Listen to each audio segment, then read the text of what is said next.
Hello મિત્રો, જય શ્રી કૃષ્ણ. આપ સૌનું સ્વાગત કરું છું મારા ચેનલની અંદર.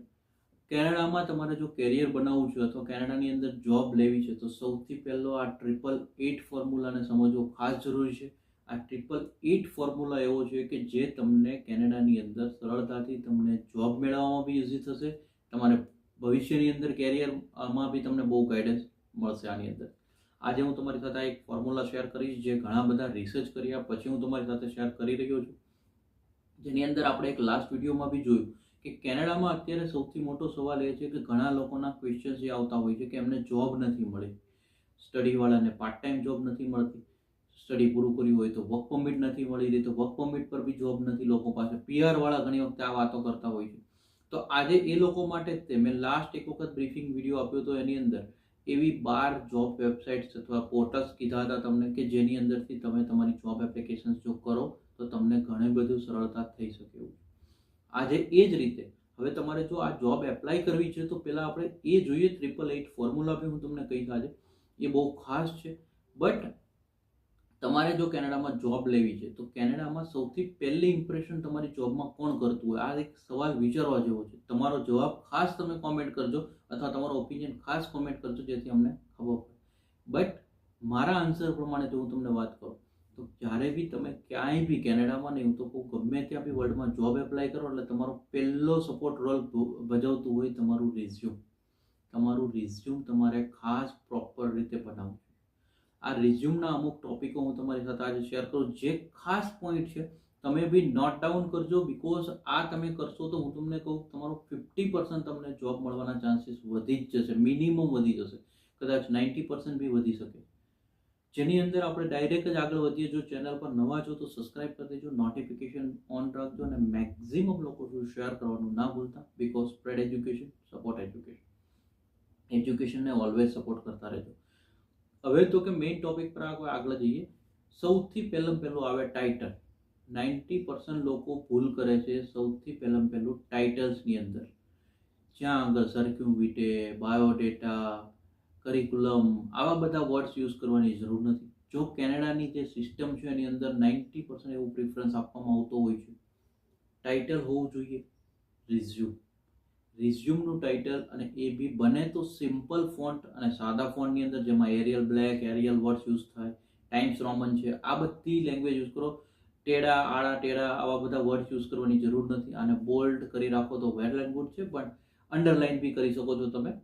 ઇટાલિક કરવાની જરૂર નથી, ત્રાંસા ઊભા આડા કરવાની જરૂર. બીજો ટોપિકની અંદર જો હું તમને વાત કરું તો ખાસ જોવા જેવી વસ્તુ એ છે કે તમારી બેઝિક કોન્ટેક્ટ ડિટેલ્સ, જેની અંદર તમારું કોન્ટેક્ટ આવી જાય, તમારું ઈમેલ આવી જાય અને તમારું મેઇનલી જે ઇન્ડીડ છે યા તો કોર્પોરેટ આઈડીસ જે હોય, લિંક્ડઇનનું આઈડી છે આ આવે, ઇન્સ્ટાગ્રામ, ફેસબુક આ બધા, સ્નેપચેટ અથવા શું કહેવાય બીજા કોઈ સોશિયલ મીડિયા તમે એકાઉન્ટ યુઝ કરતા હો કદાચ તો ફેસબુક છે, આવું બધું નાખવાની જરૂર નથી. આ સાથે એક ખાસ વસ્તુ એ જોવાની કે તમે લોકો ચેટ જીપીટી અથવા કોઈ પ્રકારના એઆઈ ટૂલ્સનો ઉપયોગ કરવાનું બંધ કરો આ રિઝ્યુમ બનાવવા માટે. બીજા બધા પ્રોગ્રામમાં તમે યુઝ કરો તમારા માટે ઇઝી છે, સારું છે, પણ એઆઈ ટૂલ્સ અથવા ચેટ જીપીટી વાળા જો તમે રિઝ્યુમ બનાવેલું હોય છે તો તમે એક સિમ્પલ લોજિક વિચારો.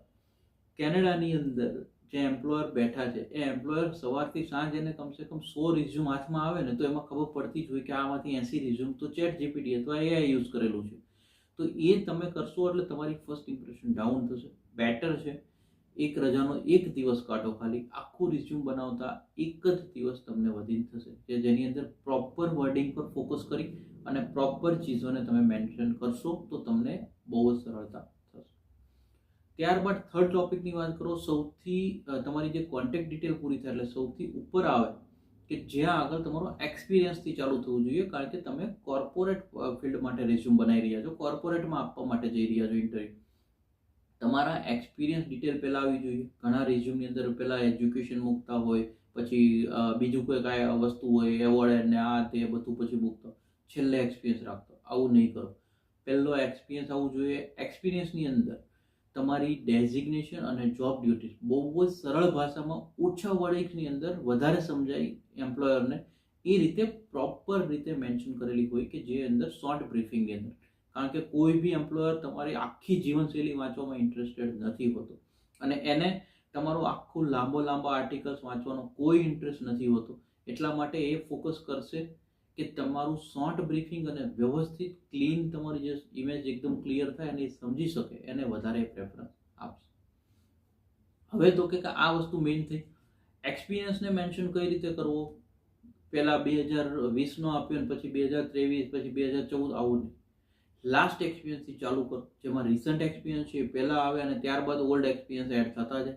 જ્યારે તમે સ્ટડી પૂરું કર્યું અને એની પછી પહેલો જોબ હતી એ નીચે આવે ને બાકી ઉપર. આ રીતે તમે જો એક્સપિરિયન્સ એડ કરશો તો એ વેલ એન્ડ ગુડ ગણે. ત્યારબાદ ફોર્થ ટોપિકની અંદર જો આપણે વાત કરીએ તો તમારી કોઈ ટેકનિકલ સ્કિલ છે તો એડિશનલ ટેકનિકલ સ્કિલ તમે એડ કરી શકો. તમે કોઈ ઇન્ડસ્ટ્રીયલ ટ્રેનિંગ લીધી છે તો એ તમારી મેન્શન કરી શકો છો.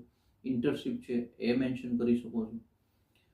ત્યારબાદ જો ફિફ્થ ટોપિક પર આવીએ તો ફિફ્થ ટોપિકની અંદર તમે એક વસ્તુ ખાસ જુઓ, તમારું એજ્યુકેશન ડિટેલને મેન્શન કરી શકો છો કે જ્યાં આગળ શોર્ટ એન્ડ સ્વીટ બ્રીફિંગ છે તમારી જે મેઇન ડિગ્રી છે એ મેઇન ડિગ્રી ખાલી મેન્શન કરો તો ચાલે. બિકોઝ તમે 10th કર્યું હશે તો જ 12th આવ્યું હશે, 12th કર્યું હશે તો જ તમે બેચલર કર્યું અને બેચલર પછી જ તમે માસ્ટર કર્યું હશે, 12th પછી માસ્ટર તો હશે નહીં.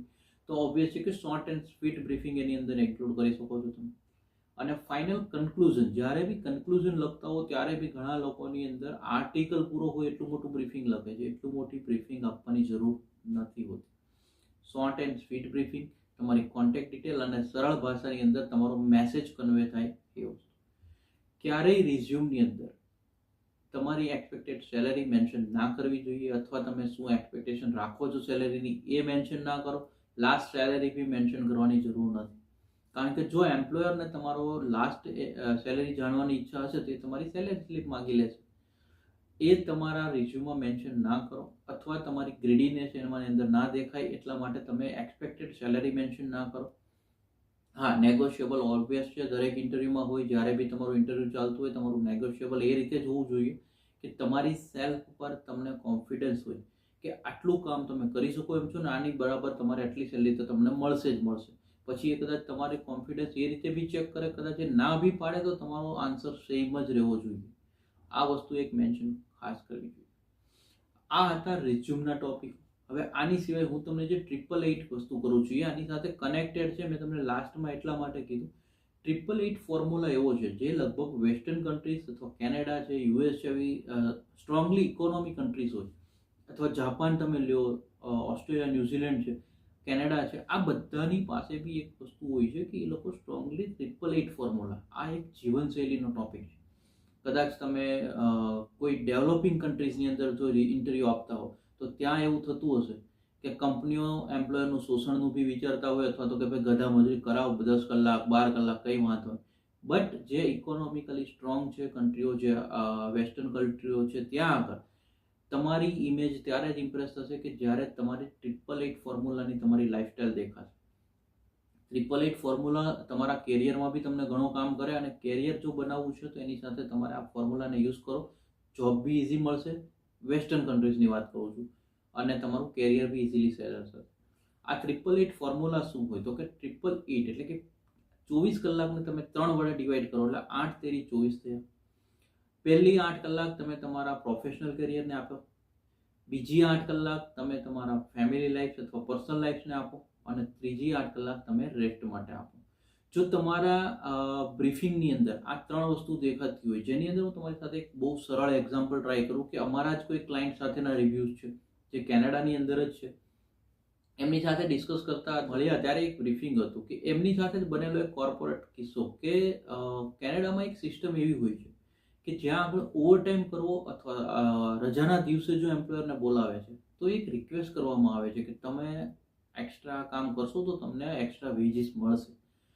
બટ ત્યાં આગળ તમારે સીધું એમ નથી કહેવામાં આવતું ભારતમાં જેમ આપણે કહીએ છીએ કે ભાઈ એક કામ કરો, આ સન્ડે ઓફિસ ચાલુ છે, બધાએ આવવાનું છે. આવું નથી હોતું. પ્રાઇવેટ સેક્ટરમાં બી ઇવન તો કેનેડાની અંદર અમુક વસ્તુઓ તમને પ્રોપરલી પૂછવામાં આવે છે.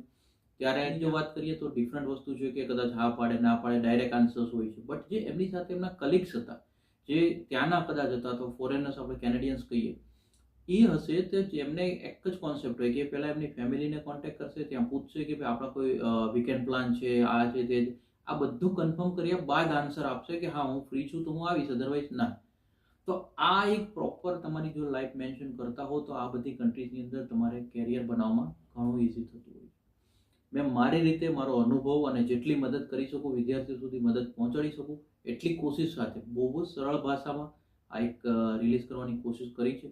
જો તમને આ વસ્તુ સારી લાગી છે, મારો અનુભવ અથવા મારી વાતો સારી લાગી છે, આ વિડીયો સારો લાગ્યો છે તો એક લાઇક કરી દેજો અને મેક્સિમમ લોકો સુધી સ્પ્રેડ જરૂરથી કરજો. Because spread education support education. Thank you so much. જય હિન્દ, જય ભારત.